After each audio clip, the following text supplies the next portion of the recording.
Yes.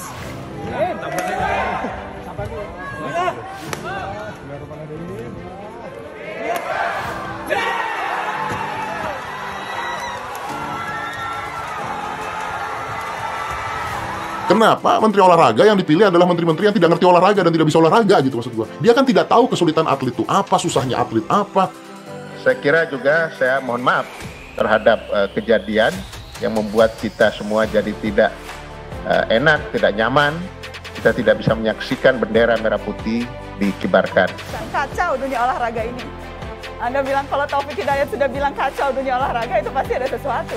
Sebab yang sudah dikenal ini kan ganda kita yang ada di peringkat-peringkat atas. Fajarian peringkat 7 dunia loh Pak. Emang ya udahlah ya, nggak apa-apa dah, aku mah bukan siapa-siapa ya Jom ya. Ya. Fajarian peringkat 7 dunia dia. Siapa tuh aku tuh, nggak apa-apa, nggak dikenal juga. Yang penting memberikan yang terbaik.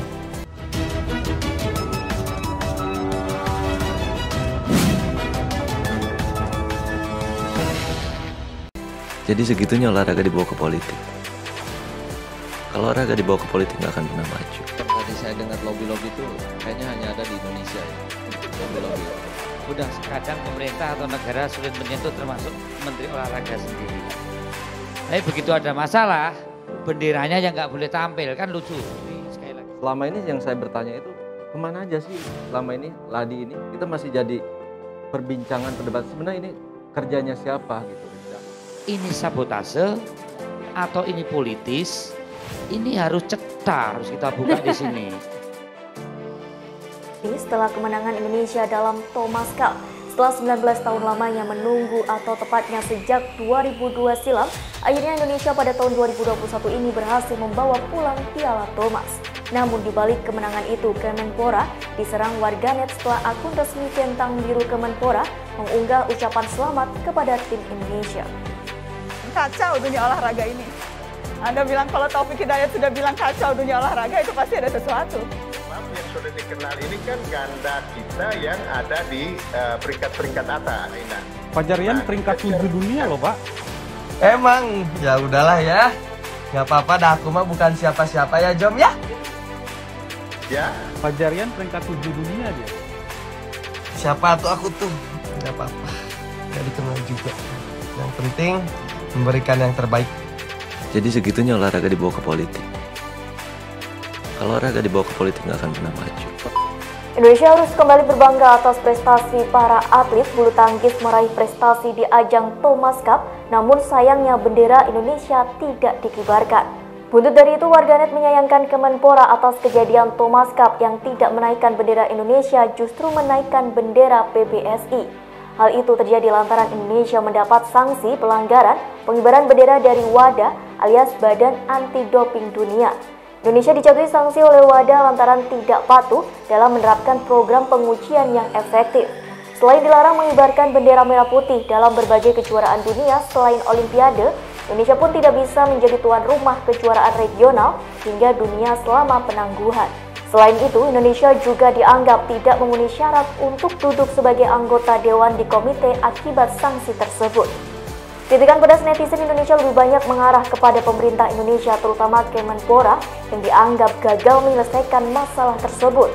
Bukan hanya para penonton saja, bahkan Taufik Hidayat yang merupakan mantan pembulu tangkis tunggal putra Indonesia pun ikut mengomentari tindakan yang dilakukan Kemenpora. Pada akun Instagramnya @taufikhidayatofficial, yang menuliskan kekecewaannya terhadap Ladi, Menpora, KONI, dan KOI. Hingga Senin 18 Oktober 2021 pagi, tagar Kemenpora masih menjadi trending topik Indonesia dengan lebih dari 19.000 cuitan. Tadi saya dengar lobby-lobby itu kayaknya hanya ada di Indonesia ya. Lobby-lobby. Udah kadang pemerintah atau negara sulit menyentuh termasuk Menteri Olahraga sendiri.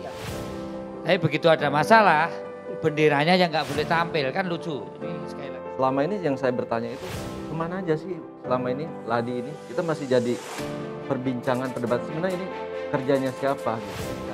Ini sabotase atau ini politis? Ini harus cetar, harus kita buka di sini. Kabar gembira datang dari arena bulu tangkis Indonesia. Setelah puasa gelar Thomas Cup sejak 2002, Indonesia kembali meraihnya. Pada partai final yang digelar di Arus, Indonesia berhasil mengalahkan rival beratnya Tiongkok dengan skor 3-0.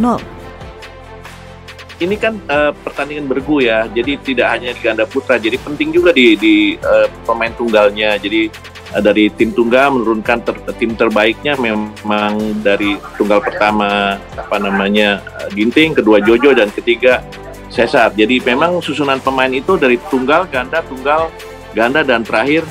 Ini seakan menjadi angin segar mengingat belakangan ini prestasi bulu tangkis Indonesia tidak begitu memuaskan. Setelah medali emas Olimpiade lewat pasangan Grace Apri, gelar Thomas Cup kali ini setidaknya membuat bulu tangkis Indonesia kembali diperhitungkan.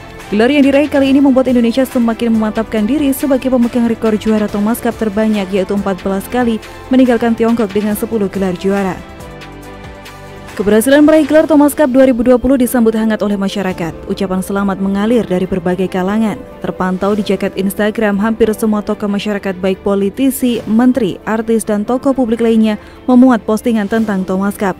Ada beberapa catatan menarik dalam perjalanan Indonesia dalam meraih gelar kali ini. Pertama, mau tidak mau harus diakui ada aroma keberuntungan dalam gelar yang diraih. Bukannya mengecilkan perjuangan dan kerja keras pemain, pelatih, dan official team. Saya sangat yakin seluruh elemen tim bekerja dan berjuang sekuat tenaga demi kejayaan Indonesia. Namun harus diakui, tidak semua rival kita tampil dengan tim terbaiknya di ajang ini. China misalnya, lawan kita di final tidak menurunkan pemain lapis pertama. Mereka banyak menurunkan pemain mudanya, lebih memilih fokus di ajang Sudirman Cup dan Uber Cup. Hal itu terlihat misalkan dari pasangan ganda yang bermain di final memiliki peringkat 1100-an. Jauh di bawah pasangan Fajarian yang menempati posisi 7 dunia. Yang perlu diwaspadai dengan komposisi pemain seperti itu, China masih mampu melaju ke partai final. Kedua, mentalitas pemain yang tangguh. Ini menjadi salah satu poin positif yang diperlihatkan tim. Ini terlihat setidaknya di partai melawan Thailand dan Denmark. Kala melawan Thailand, Indonesia sempat berada di ujung tanduk saat tunggal pertama dan kedua gagal meraih poin. Hasil ini membuat tim Indonesia berada di ujung tanduk karena setidaknya bisa meraih 1 poin dari Ginting atau Jojo. Namun pemain kita menunjukkan mentalitas kuat di saat genting dengan meraih kemenangan di partai tunggal ketiga. Ketiga, kualitas tim yang merata. Selain menjadi salah satu poin positif yang ditunjukkan tim, ini juga menjadi kunci kemenangan tim. Kualitas yang merata membuat pelatih leluasa mengatur strategi tim. Jika pada gelaran sebelumnya tim Thomas Indonesia lebih banyak mengandalkan poin dari ganda, saat ini pemain tunggal juga mampu diandalkan untuk meraih setidaknya 2 poin. Ini terlihat kala tunggal ketiga kita menjadi penentu kemenangan saat bersua Thailand. Jojo juga mampu meraih 1 poin saat melawan Denmark yang menjadi penentu gelar di final melawan China. Namun di balik semua poin positif tersebut, ada hal lain yang harus menjadi bahan kritik kepada PPSI. Seperti yang sudah dijelaskan sebelumnya, lawan-lawan Indonesia di ajang Thomas Cup kali ini tidak tampil dengan kekuatan penuh. Artinya kita harus waspada akan kekuatan lawan-lawan kita. Ajang Thomas Cup berikutnya di tahun 2022 bisa jadi ajang pembalasan. Jika tim lawan tampil penuh kekuatan, kita juga harus lebih memperkuat tim. Terlepas dari keberhasilan Ginting, Jojo, dan Hiren menyumbang poin, kita masih membutuhkan 1 atau 2 pemain tunggal sebagai pemain pelapis. Di sektor ganda putra, kita masih membutuhkan 1 pasangan lagi sebagai pelapis. Pemain pelapis ini dibutuhkan bukan hanya sebagai pengganti jika pemain utama tidak bisa dimainkan, mereka juga harus cukup kuat dan bisa diandalkan untuk menyumbang poin. Dan yang terakhir, jangan sampai keberhasilan meraih Thomas Cup ini membuat masyarakat serta PPSI menjadi overproud. Kebanggaan berlebihan akan membuat kita cenderung menganggap enteng lawan dan tidak melakukan evaluasi, menemukan celah-celah yang mungkin tidak terlihat saat ini. Sekali lagi, perlu diingat bahwa lawan kita tidak tampil dengan kekuatan penuh, dan kondisi itu dimanfaatkan dengan baik oleh kita. Saat ini kita layak untuk merayakan keberhasilan meraih Thomas Cup. Bagaimanapun, seluruh elemen tim telah berjuang keras di tengah semua kekurangan yang ada. Cibiran dari publik, bahkan sampai ada yang menyebut satu nama tertentu sebagai beban tim, bisa dibalik menjadi bensin yang menghasilkan tenaga dan motivasi luar biasa besar. Kepada Ginting, Jojo, Kevin, Marcus, Fajar, Rian, dan pemain lainnya, layak kita ucapkan selamat dan terima kasih. Mereka memberikan begitu banyak kebahagiaan di tengah situasi sulit akibat pandemi COVID.